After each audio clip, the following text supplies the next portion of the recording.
Admiral Taeho sat in his chair at the Korean Space Command Center, watching the screens that showed empty space beyond Earth. It was a quiet Tuesday morning until the alarms started screaming. Every radar station on Earth picked up the same thing at once. Something massive had appeared at the edge of their solar system. The object was bigger than any ship humans had ever built. It was black and covered in strange lights that pulsed like a heartbeat. The ship just sat there in space, not moving, like it was waiting for something. Captain So-jin ran into the command room, her face pale with worry. She had been watching the deep space monitors when the ship appeared from nowhere. "Sir, we're getting a signal from that thing. It's broadcasting on every frequency we have." Taeho nodded and told his team to put the message on the main screen. The image that appeared made everyone in the room step back in fear. The creature looked almost human, but its skin was gray and its eyes were completely black. When it spoke, its voice was cold and empty. "People of Earth," the alien said, "I am High Executor Morgan of the Valthran Empire. Your planet has been chosen for conquest. You have exactly 72 hours to surrender completely. Destroy all your weapons. Shut down your military. Prepare your people for slavery." The alien paused and smiled, showing teeth that were too sharp. "If you refuse, we will turn your world into glass and ash, just like we did to the other 17 planets that dared to resist us." The screen showed images that made everyone sick, cities burning, ships exploding in space, whole planets covered in fire and smoke, millions of people dying in seconds. "Choose wisely," Morgan said. "Submit or die." The message ended, leaving the command room in total silence. So-jin looked at the Admiral with fear in her eyes. Everyone knew Earth's weapons were not strong enough to fight that massive alien ship. Within minutes, every government on Earth was calling each other. The President of the United States was on the line with the Chinese Premier. The European Space Agency was talking to the African Union. Everyone was asking the same question. What do we do? Tai-ho walked to his private office and made a call to a number that very few people knew existed. The phone rang twice before a quiet voice answered. "Dr. Hyun-woo speaking." "Doctor, this is Admiral Taeho. We have a code black situation. The aliens are here, and they want us to surrender in 3 days." There was a long pause on the other end of the line.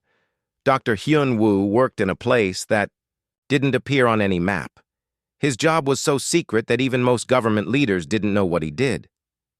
"Admiral," Hyun-woo said slowly, "I think it's time to wake up the Black Fleet." Taeho felt his heart beat faster.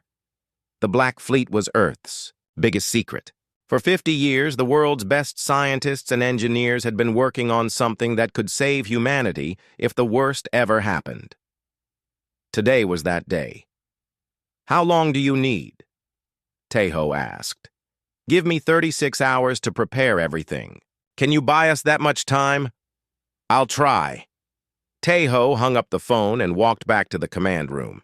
So-jin was still staring at the screens, watching the alien ship that seemed to be waiting for their answer.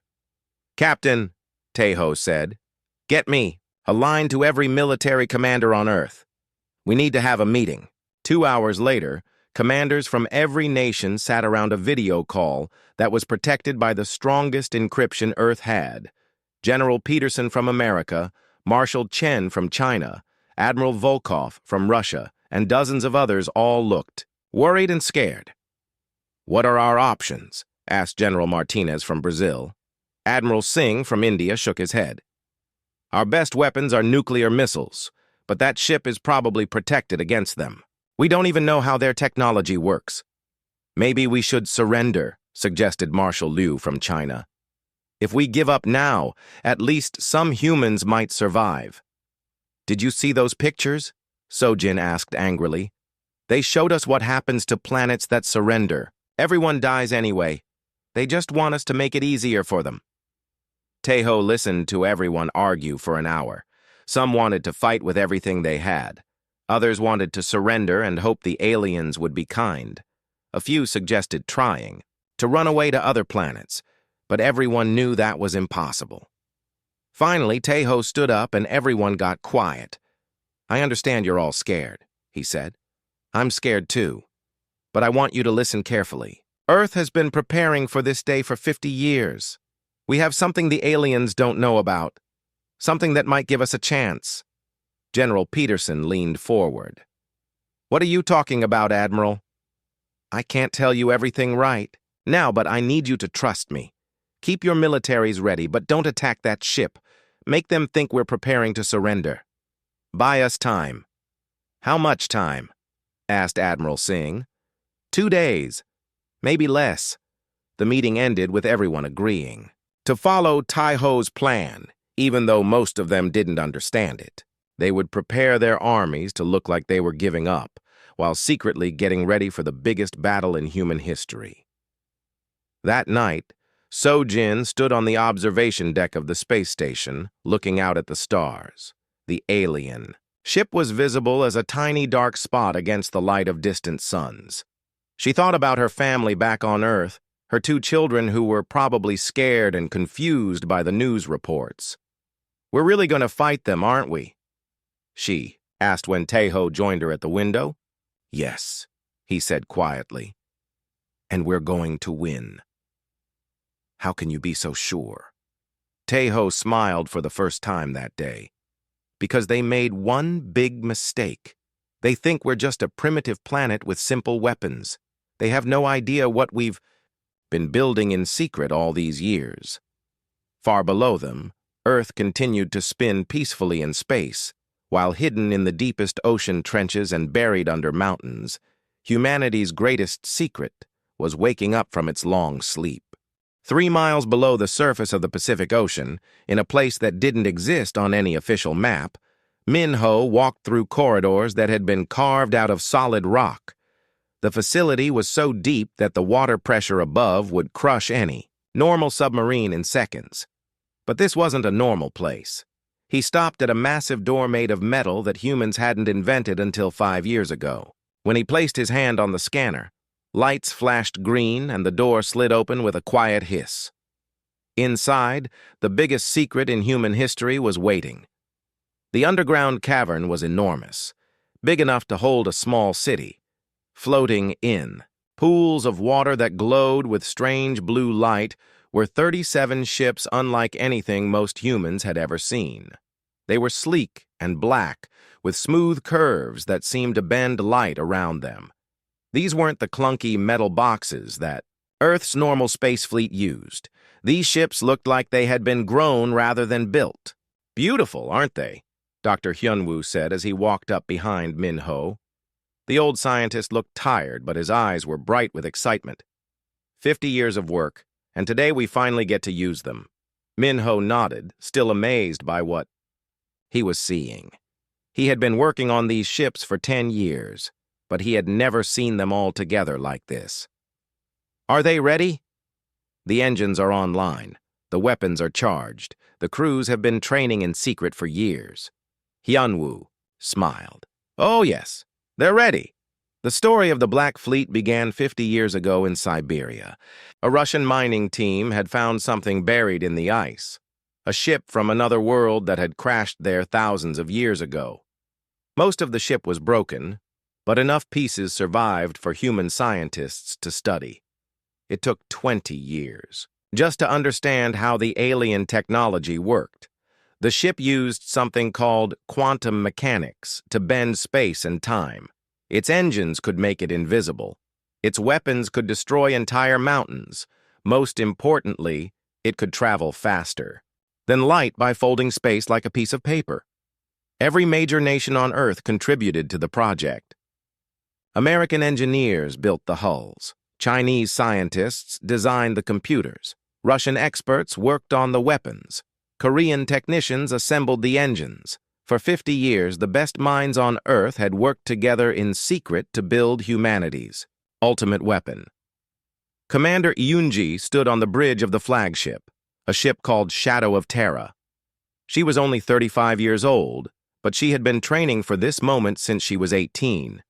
Her crew of 40 men and women had practiced every possible battle scenario in computer simulations. They knew their ship better than they knew their own homes. "Status report," she said to her officers. Lieutenant Kyung-soo looked up from his computer screen. "All systems are green, Commander. The quantum stealth generator is online. The antimatter weapons are ready. The jump drive can take us anywhere in the solar system in less than a minute." Yoon-ji nodded. The jump drive was humanity's greatest achievement. It worked by creating a bubble around the ship that existed slightly outside normal space and time. To enemy sensors, the ship would simply disappear. It could reappear anywhere at any time without warning. "What about the other ships?" she asked. "All 36 escort vessels are ready, Commander. The captains are waiting for your orders." Yoon-ji walked to the front window of her bridge and looked out at the other ships floating in their secret pools. Each one was smaller than Shadow of Terra, but they were all deadly.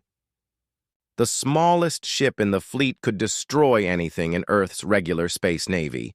Above them, the world was panicking. News reports showed crowds of people praying in churches, families hugging each other goodbye, and governments arguing about whether to fight or surrender. Nobody knew that humanity's real military was hidden beneath the ocean.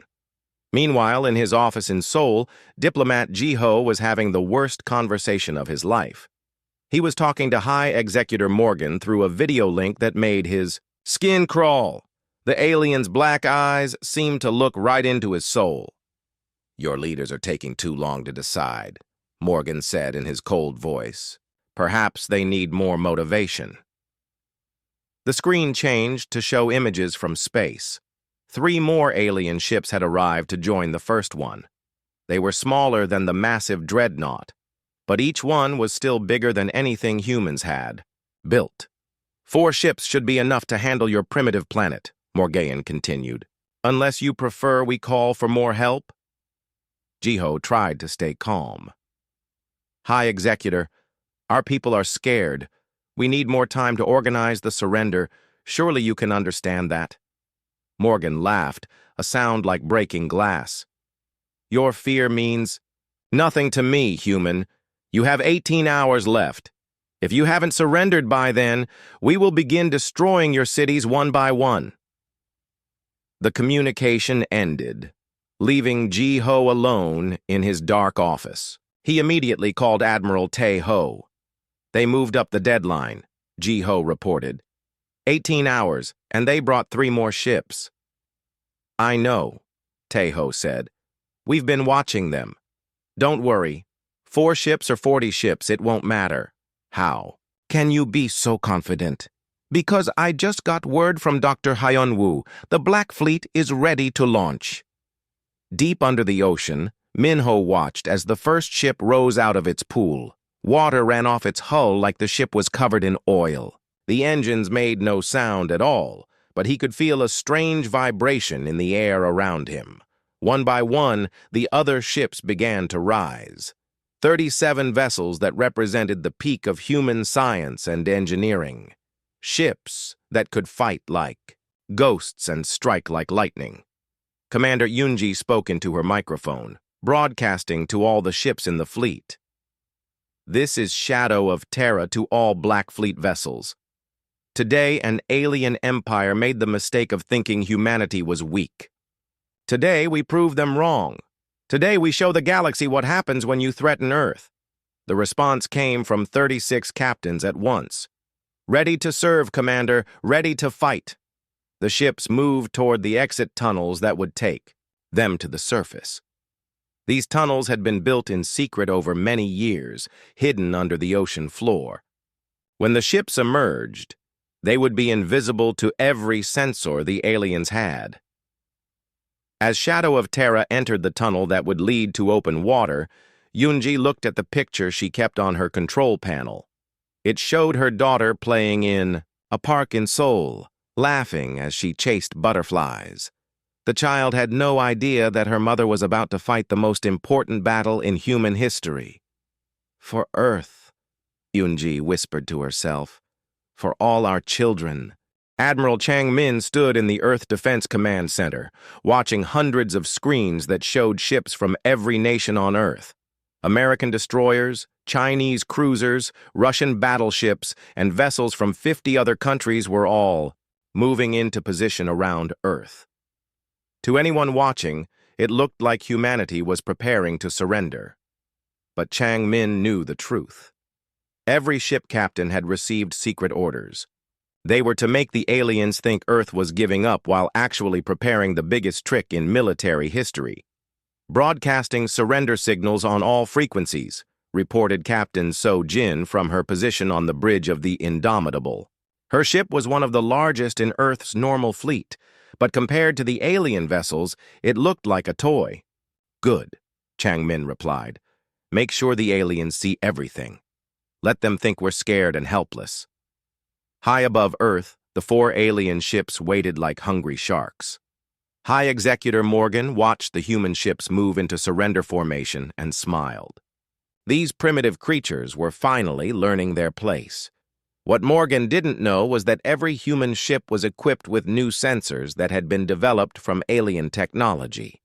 While they broadcast surrender messages, they were secretly scanning the alien vessels, learning everything about their shields, weapons, and weaknesses. Lieutenant Yu Jin sat in a small room deep inside a mountain in Colorado. She was Earth's best computer expert, and today she was attempting something that would have been impossible just 5 years ago. Using quantum computers that worked like alien technology, she was trying to hack into the Vilthron communication networks. Her fingers moved quickly across keyboards that projected light instead of using physical keys. On her screens, streams of alien code flowed like digital waterfalls. Most humans couldn't even read the symbols, but Yu Jin had spent years learning how alien computers worked. "Come on," she whispered to herself as her programs tried to break through the alien security systems. "Let me in." Suddenly, her screen flashed green. She was inside. What she found made her blood run cold. She quickly copied everything she could and sent it directly to General Dongwu at Earth Command. General Dongwu was a tough old soldier who had fought in 3 wars, but what he read in Yu Jin's report made his hands shake with anger. According to the alien files, Earth wasn't going to be colonized at all.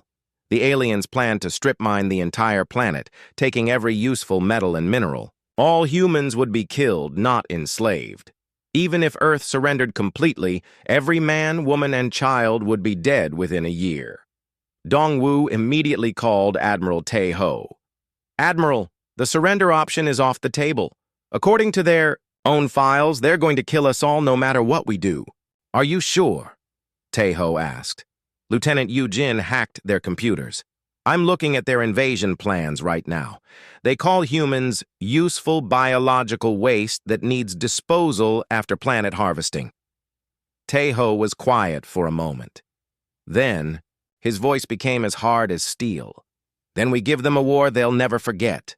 Contact Dr. Hyunwoo and tell him to begin the final phase." In her secret laboratory beneath the Swiss Alps, Dr. Subin was making final adjustments to the most dangerous weapons humans had ever created. Each Black Fleet ship carried 12 antimatter torpedoes. One torpedo had enough power to destroy a city. A full spread could crack a moon in half. "The warheads are stable," she reported to Dr. Hyunwoo over a secure communication link. "Each ship has enough firepower to level a continent." "What about the quantum disruptors?" Hyunwoo asked. "Ready? As well. If the aliens try to escape using their faster-than-light drives, the disruptors will trap them in normal space. They won't be able to run." Hyunwoo nodded with satisfaction. Humanity had learned from studying the crashed alien ship that most space battles were won by whoever could run away first. The quantum disruptors would make sure this battle had only one ending. Above Earth, Commander Yoon-ji watched her instruments as Shadow of Terra moved through space completely invisible. The quantum stealth system bent light around the ship so perfectly that it might as well have been made of glass. To the aliens, there was nothing there but empty space. "Commander," reported Lieutenant Kyung-soo. "We're receiving final target. Assignments from Earth Command." Yoonji studied the tactical display. Her ship would attack the main alien dreadnought, while the other Black Fleet vessels surrounded the three smaller ships. It would be 37 ships against 4, but the aliens didn't know the humans were coming. "Signal to all ships," she ordered. "Begin final approach. Remember, we attack all at once. No one fires until everyone is in position." The Black Fleet moved through space like ghosts. Their engines made no heat signature. Their hulls reflected no radar. Their quantum cores left no energy trail. To every sensor the aliens had, space around Earth was empty, except for the surrendering human fleet. On the bridge of his dreadnought, High Executor Morgan was growing impatient. "Why are these humans taking so long? They should have surrendered by now." His tactical officer, a creature with 4 arms and skin like a lizard, checked his instruments. "Their ships are broadcasting surrender codes, but their leaders haven't made an official announcement yet. Perhaps they need more encouragement," Morgan said. "Target their largest city. Fire 1 shot to show them we mean business." "Which city, High Executor?" "It doesn't matter. Pick one." The alien gunner targeted Tokyo, where 20 million people were going about their daily lives, most of them unaware that death was about to fall from the sky. The dreadnought's main weapon began to charge with energy that could boil oceans. But Commander Yoonji was watching everything through quantum sensors that the aliens couldn't detect. She saw the weapon charging and knew she had less than 60 seconds before 20 million humans died.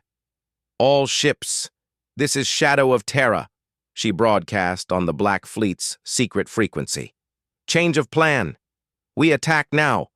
Repeat, we attack now."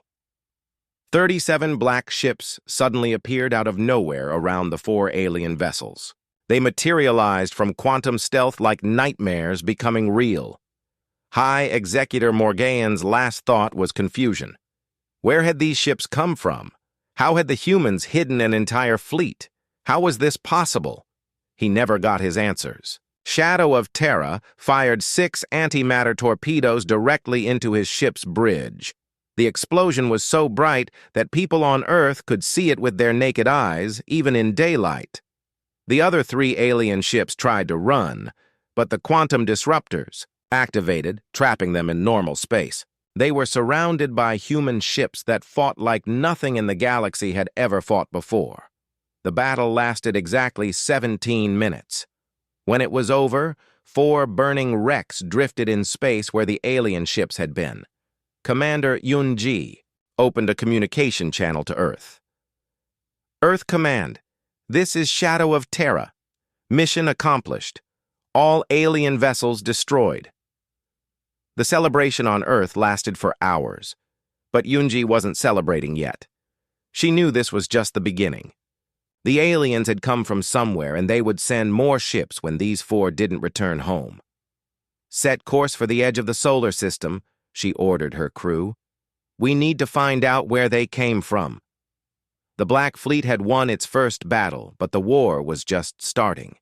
Captain Jae-sung had never felt anything like the jump through space. One moment, his ship was floating near Earth. The next moment, it was 20 light-years away in a star system that humans had never seen before. The jump drive made space, fold like paper, bringing distant places together in an instant. "Jump complete," reported his navigator, Lieutenant Minji. "We're in the Kepler 442 system, picking up massive energy signatures."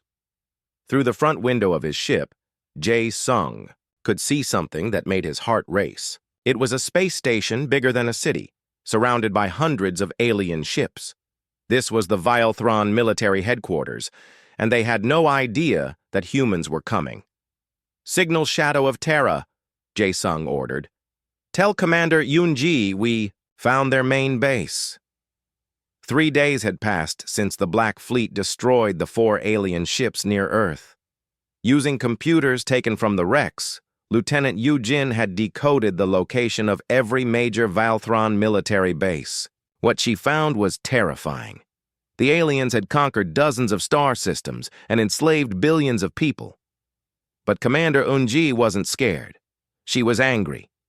"We're going to hit them everywhere at once," she had told the other captains during their planning meeting. "They think they can travel around the galaxy destroying planets and enslaving people. Today they learn what happens when they pick on the wrong species." The Black Fleet had split into 6 groups, each targeting a different Valthran stronghold. Jae Sung was leading the attack on their military center, while other human ships struck at shipyards, supply depots, and command posts across the galaxy. "All ships, prepare for attack," Jae Sung broadcast to his squadron. "Remember, these aliens have been murdering innocent people for decades. Show them no mercy." The 12 ships under his command activated their quantum stealth and moved toward the massive space station. They were invisible, silent, and carrying enough antimatter weapons to destroy everything in the system. Meanwhile, 20 light-years away, Captain Sung Ho was leading his own attack on a Valthran shipyard. Through his ship's sensors, he could see thousands of alien workers building new warships. These were the ships that would have been used to destroy Earth's cities. "Target the construction bays first," he told his weapons officer. "Then hit their fuel depots." The first antimatter torpedo struck the shipyard's main reactor. The explosion was so powerful that it vaporized everything within 50 miles. The aliens barely had time to send a distress signal before their entire facility was gone. Back at the military headquarters, Jae Sung watched as alien ships scrambled to respond to the attack on the shipyard. Alarms were blaring across their space station, but they still couldn't see the 12 human ships moving toward them. "Sir," reported Lieutenant Minji, "I'm picking up a transmission from the station. They're calling for help from their home fleet." "Too late," Jae Sung said, grimly. "Beginning attack run." His ship dropped out of stealth just long enough to fire 8 antimatter torpedoes at the space station's central command tower. The aliens finally saw him, but by then it was too late.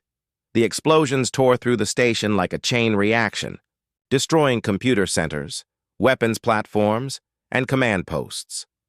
Other human ships appeared around the alien fleet, firing quantum disruptors that prevented any enemy vessel from escaping to faster-than-light speed. The aliens were trapped, surrounded, and completely outgunned. Admiral Bo Young was having similar success at the Valthran Slave Processing Center on Proxima Centauri. Her ships had freed over 2 million prisoners from a dozen different alien species, all of whom had been captured by the Valthran Empire. "Thank you," an alien prisoner had told her through a translation device. His people looked like giant insects, but his gratitude was very human. "We had given up hope. We thought we would die in those cages." "Not today," Bo Young had replied. "Today, the galaxy fights back." The freed prisoners told her stories that made her even more determined to destroy the Valthran Empire completely.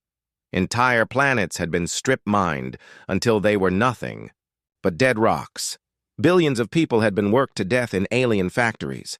Whole species had been driven extinct for the Empire's profit.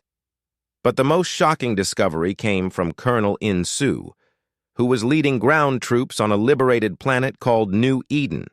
His soldiers had found records that showed the true size of the Valthran Empire, over 300 star systems, trillions of slaves, and a military machine that had been growing for over 1,000 years. "Commander Yunji," he reported over the quantum communication system, "we're not just fighting one empire. We're fighting the largest military force in the galaxy." Yunji received the report while her ship was attacking the aliens' main communication hub. Around her, the battle was going perfectly. Human ships appeared and disappeared like deadly ghosts, striking without warning and vanishing before the aliens could fight back. "I don't care if they have 1,000,000 ships," she replied. "They made the mistake of threatening Earth. Now they pay the price." Her words were broadcast to every ship in the Black Fleet, and the response was immediate. Human captains who had been Fighting carefully suddenly became much more aggressive. Ships that had been targeting military bases began attacking alien colonies. The war was expanding from a defensive action to a campaign of total conquest.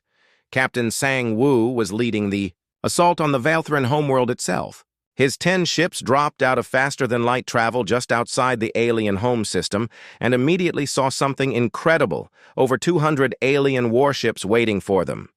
"Sir," his tactical officer reported nervously. "They were expecting us." Sang-Woo smiled. "Good. That means they're scared." The alien fleet moved to surround the human ships, but they were still thinking like traditional space warriors.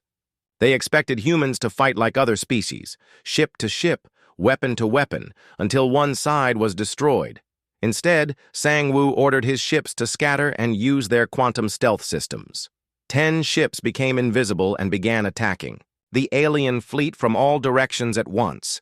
The aliens couldn't target what they couldn't see. "Fire at will," Sang-Woo ordered. "Let's show them how Earth fights."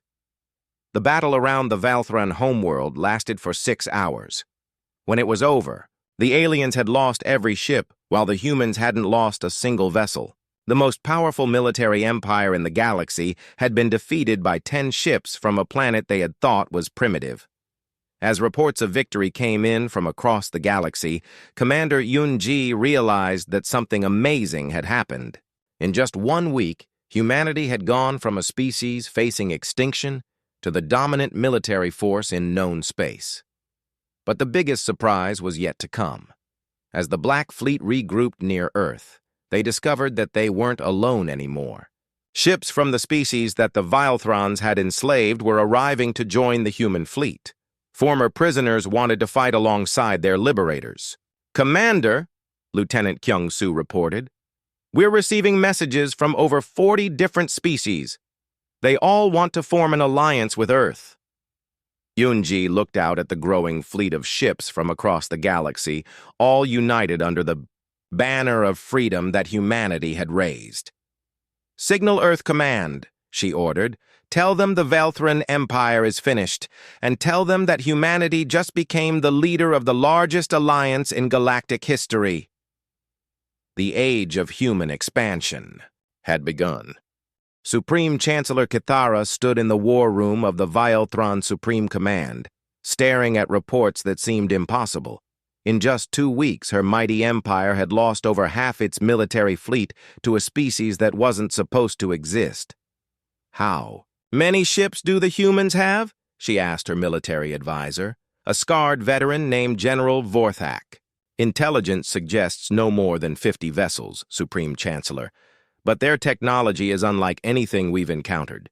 They can appear anywhere without warning, strike with incredible power, and vanish before we can respond." Kithara's 4 eyes blazed with rage. The Valthran Empire had conquered the galaxy through superior numbers and ruthless tactics. No single species had ever challenged them successfully. Yet these humans were destroying everything she had built. "Mobilize the entire Imperial fleet," she ordered. "Every ship, every weapon, every soldier. I want these humans crushed completely." "Supreme Chancellor," General Vorthak said carefully, "that will leave our core worlds defenseless." "There won't be core worlds if we don't stop the humans now," Kithara replied coldly. "They're not just fighting us, they're inspiring rebellion across the galaxy. 43 species have joined their alliance. If we don't end this quickly, we'll face a full galactic revolution." The order went out across what remained of the Valthran Empire. Every ship that could fly, every weapon that could fire, every soldier that could fight was called to service. Within days, over 800 warships were gathering at the Empire's secret staging area in the Vega system. It was the largest military force ever assembled in galactic history. But Captain Seung-ho and his intelligence team were watching everything. Hidden sensors that the Black Fleet had planted throughout Valthran space were reporting every ship movement, every communication, every plan. "They're putting everything they have into one massive fleet," he reported to Commander Yun-ji. 800 ships, Supreme Chancellor. They want to end this war with one big battle. Yunji studied the tactical reports on her command screen. The alien fleet was 3 times larger than anything humanity had ever faced. Even with their advanced technology, the Black Fleet would be badly outnumbered. "What's our status?" she asked Admiral Wan Shik, who had been promoted to coordinate all human military operations. "We have 67 ships now," Wan Shik replied. 37 from the original Black Fleet, plus 30 new vessels that were completed last week. Our shipyards are working at maximum capacity, but we can't match their numbers. Yunji nodded. Numbers weren't everything, but 800 ships was still 800 ships. "What about our allies?" "The freed species have given us 200 vessels, but most of them are old cargo ships with basic weapons. They're brave, but they're not built for this kind of fight." For the first time since the war began, Yunji felt worried. Humanity had won every battle so far through surprise and superior technology, but this would be different. The aliens knew they were coming, and they had enough ships to surround the human fleet completely. "There's something else," Wan Shik continued. "Lieutenant Yu Jin intercepted a communication from Supreme Chancellor Kithara. If they win this battle, they plan to use planet-killing weapons on Earth. Not conquest, complete destruction." Yunji's blood ran cold. The message was clear. This wasn't just about military victory anymore. If the Black Fleet lost this battle, Earth would die. "Then we don't lose," she said simply. "Contact all ship captains. We're going to need a new strategy." The meeting that followed lasted for 12 hours. Every captain in the Black Fleet joined the discussion through quantum communication links that couldn't be intercepted. They studied the alien fleet formation, analyzed their weapons and shields, and looked for any weakness they could exploit. Captain Jae Sung was the first to speak up. "We can't fight them the traditional way. Even with our stealth technology, there are too many of them. They'll eventually hit us through pure luck." "What do you suggest?" Yunji asked. "We don't fight their fleet," Jae Sung replied. "We fight their leader."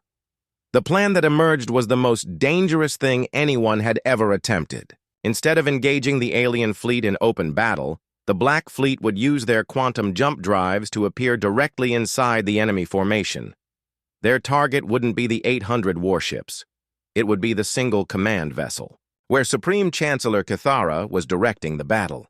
"If we can capture or kill their supreme leader, the rest of their fleet might surrender," explained Captain So-Jin, who had been promoted from her old ship to command one of the new Black Fleet vessels. "And if they don't surrender?" asked Captain Sang-woo.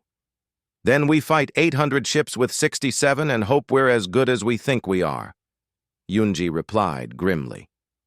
The battle began 3 days later in the empty space between 2 dead stars. The Velthron Imperial Fleet formed a massive sphere, with Supreme Chancellor Kithara's flagship at the center. Her ship was a monster, 5 miles long and covered in weapons that could destroy continents. "All human ships, this is Supreme Chancellor Kithara," came the broadcast on all frequencies. "You have fought well for primitives, but this ends today. Surrender now and we will kill you quickly. Continue fighting and we will make your deaths last for years." Commander Yunji's response was broadcast not just to the alien fleet, but to every species in the galaxy that was listening. "This is Commander Yunji of the Earth Defense Fleet. We don't surrender to tyrants. We don't kneel to empires. And we don't let bullies threaten our children. Today, freedom wins." The Black Fleet appeared all at once, materializing from quantum, jumped directly in the center of the alien formation. 67 human ships suddenly found themselves surrounded by 800 enemy vessels, all of which opened fire at the same moment. Space lit up like a new sun as thousands of weapons fired at once. But the human ships were already moving, their quantum drives letting them jump from place to place faster than the aliens could track. They appeared, fired their antimatter weapons, and vanished before return fire could hit them. Captain Jae Sung led his squadron directly toward the Supreme Chancellor's flagship. Alien ships tried to block his path, but his vessels jumped through them, appearing on the other side and continuing their attack. "Target their bridge," he ordered his weapons. "Officer, end this war." But Kithara wasn't finished yet. Her flagship activated a weapon that no one had seen before, a gravity bomb that created a miniature black hole. The weapon pulled 3 human ships out of quantum jump and destroyed them instantly. "First blood to us," she announced triumphantly. Her celebration ended when Captain Sung-Ho's ship appeared directly above her flagship and fired every antimatter torpedo it carried. The explosions tore through the alien vessel's shields and armor, causing massive damage. "This is impossible," Kithara screamed as her ship shook from the impacts. "How can primitives fight like this?" Her answer came from Commander Yunji, whose voice was broadcast directly to the alien bridge. "We're not primitives, Chancellor. We're humans, and we've been preparing for this war longer than you know." The battle raged for 2 hours. The aliens had the advantage of numbers, but the humans had superior technology and better tactics. More importantly, they were fighting for their home, their families, and their future. When Supreme Chancellor Kithara's flagship finally exploded, in a ball of antimatter fire, something unexpected happened. Instead of continuing to fight, the surviving alien ships began to surrender. Without their leader, the mighty Veilthron Empire simply fell apart. "All alien vessels, this is Commander Yunji," she broadcast. "Drop your shields and power down. Your weapons. This war is over." One by one, the alien ships complied. The largest empire in galactic history had been defeated by 67 ships from a planet that most of the galaxy had never heard of. But as Yunji surveyed the battlefield, she realized that something had changed forever. Humanity was no longer the small, peaceful species that just wanted to be left alone. They had become the dominant military power in the galaxy, and with that power came responsibility. "Signal Earth Command," she told her communications officer. "Tell them we won, and tell them that the age of human expansion has officially begun." Ambassador Hai Rin walked into the Grand Assembly Hall of the Galactic Council, a massive chamber that could hold representatives from 1,000 different worlds. 6 months ago, humans weren't even allowed in this building. Today, she was here, to reshape the entire galaxy. The other ambassadors watched her with a mixture of fear and respect. Word of humanity's victory over the Veilthron Empire had spread to every corner of known space. In just 3 weeks, a species that most of the galaxy had never heard of had destroyed the most powerful military force in history. "The Council recognizes Ambassador Hai Rin of Earth," announced the Council's speaker, a tall alien with blue skin and 4 arms. His voice was polite, but she could hear the nervousness underneath. Hai Rin stood at the speaker's podium and looked out at the hundreds of alien faces staring back at her. Some looked curious. Some looked afraid. All of them looked like they wanted to be somewhere else. "Members of the Galactic Council," she began. 6 months ago, you received reports that Earth had been contacted by the Veilthron Empire. Your response was to do nothing. You watched as they prepared to destroy my world, and you offered no help." Murmurs rippled through the assembly. Several ambassadors shifted uncomfortably in their seats.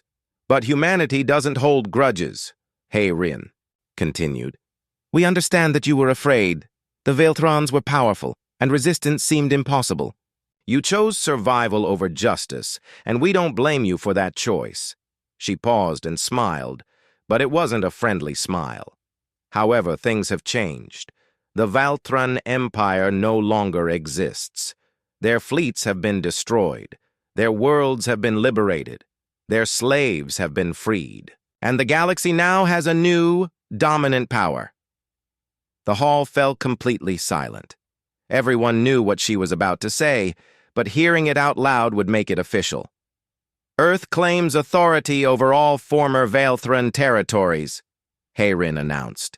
"Effective immediately, The human Commonwealth will govern 47 star systems, protect over 200 species, and command the largest military fleet in galactic history. The reaction was immediate. Some ambassadors started shouting. Others demanded to know by what right humans could claim such vast territories. A few simply got up and walked out. Hayren waited for the noise to die down, then answered their question. We claim these territories by right of conquest. We freed them from slavery. We destroyed their oppressors. We have earned the loyalty of their people through blood and sacrifice. If any member of this council wishes to challenge our claim, they are welcome to try. No one accepted the challenge. Everyone in the galaxy had seen what happened to the last group that threatened humanity. Meanwhile, on the former Valthron homeworld of Zephyria Prime, Fleet Admiral Wan Shik was overseeing the establishment of humanity's first interstellar capital. The planet's cities had been rebuilt using human engineering and alien technology. The result was something amazing. Gleaming towers that reached into the clouds, connected by bridges of pure energy. "Status report," he requested from his aide, Colonel In-Su. "Construction is ahead of schedule, Admiral. We've established colonies on 37 worlds, set up defense networks in all major systems, and integrated the military forces of our allied species. The Commonwealth fleet now consists of over 400 ships." Wan Shik nodded with satisfaction. Building an interstellar empire was complicated work, but humans were good at solving complicated problems. They had taken the best technology from dozens of alien species and combined it with human innovation to create something entirely new. "What about resistance?" he asked. "Minimal, sir. Most former Vialthran colonies welcomed us as liberators. A few tried to declare independence, but they changed their minds when they saw our fleet. The key to humanity's success wasn't just military power. It was what they did with that power." Unlike the Vailthrons, humans didn't enslave the species they conquered. Instead, they offered partnership, protection, and prosperity. Dr. Nei Young was leading the effort to integrate alien technologies with human science. In her laboratory on Europa, Jupiter's moon, she was working on projects that would have been impossible just a year ago. "The gravity manipulators are working perfectly," she reported to Dr. Hyun-woo during their weekly conference call. "We can now move asteroids like they're pebbles. The terraforming project on Mars will be finished in 18 months instead of 50 years. "What about the medical technologies?" Hyun-woo asked. "Even better. We've learned how to cure diseases that have plagued humanity for centuries. Cancer, heart disease, genetic disorders, all of them can be treated using alien biotechnology. We're talking about extending human lifespan to over 200 years. The combination of human determination and alien knowledge was creating miracles. Humans were spreading across the galaxy faster than anyone had thought possible, establishing colonies on worlds that had been considered uninhabitable, but the most important changes were happening on Earth itself." Captain Sang-woo stood on the observation deck of the newly constructed Terran Ascendant, humanity's most advanced starship. Through the window, he could see Earth below, but it looked different now. The planet was surrounded by massive space, stations that served as shipyards, research centers, and defensive platforms. Ships from dozens of alien species came and went constantly, bringing trade goods, scientific knowledge, and diplomatic messages. Earth had become the center of galactic civilization. "Sir," his communications officer reported, "we're receiving a distress call from the Outer Rim." "It's from the Centauri Republic." Sang-woo frowned. The Centauri Republic was one of the few major powers that hadn't yet joined the human Commonwealth. They were proud, independent, and had always considered themselves superior to other species. "What's their problem?" he asked. "They're being attacked by something called the Krex Dominion. Apparently, it's another expanding empire from outside our galaxy. The Centaurians are asking for help." Sang-woo almost laughed. 6 months ago, the Centaurians had refused to even meet with human ambassadors. Now they were begging for help. "Signal the Centauri fleet," he ordered. Tell them we'll consider their request, but first, they need to formally apply for membership in the Commonwealth. And if they refuse? Sang-Woo shrugged.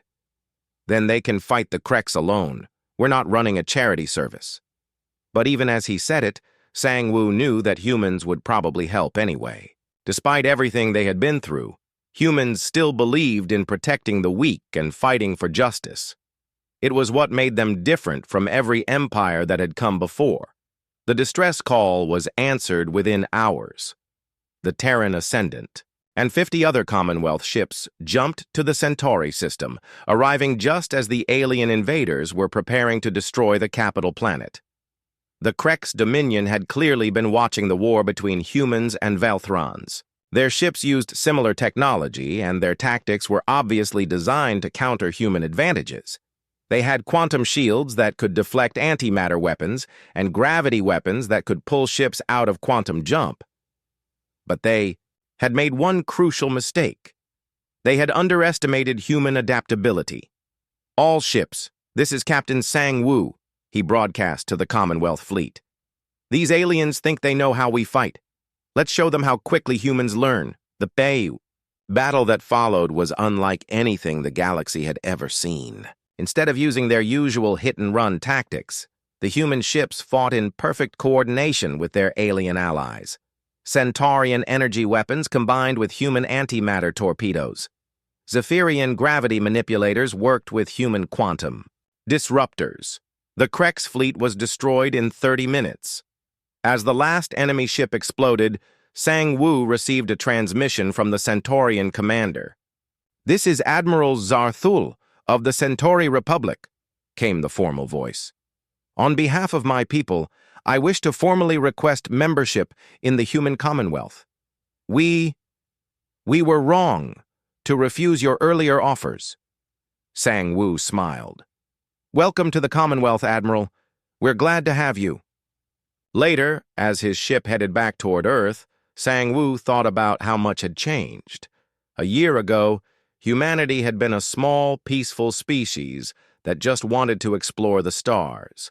Now they were the leaders of the largest alliance in galactic history, with the responsibility to protect hundreds of worlds and billions of people. His thoughts were interrupted by another distress call. This time, it was from a system on the far edge of the galaxy, where another aggressive empire was expanding toward Commonwealth space. Sang-Woo didn't hesitate. "This is the Terran fleet," he broadcast on all frequencies. "You have 30 seconds to reverse course, or we will demonstrate why the galaxy learned to fear the color black." The response came immediately. The alien ships turned around and jumped back to wherever they had come from. Word of human military power had spread far and wide. As he watched the enemy fleet retreat, Sang-Woo realized that humanity had achieved something remarkable. They had gone from a threatened species to the protectors of the galaxy in less than a year. The age of human expansion wasn't just beginning. It was already reshaping the entire universe. Behind him, the stars stretched out in all directions, filled with Commonwealth ships carrying human explorers, scientists, and colonists to new worlds. The galaxy was vast, but humanity was expanding to fill it.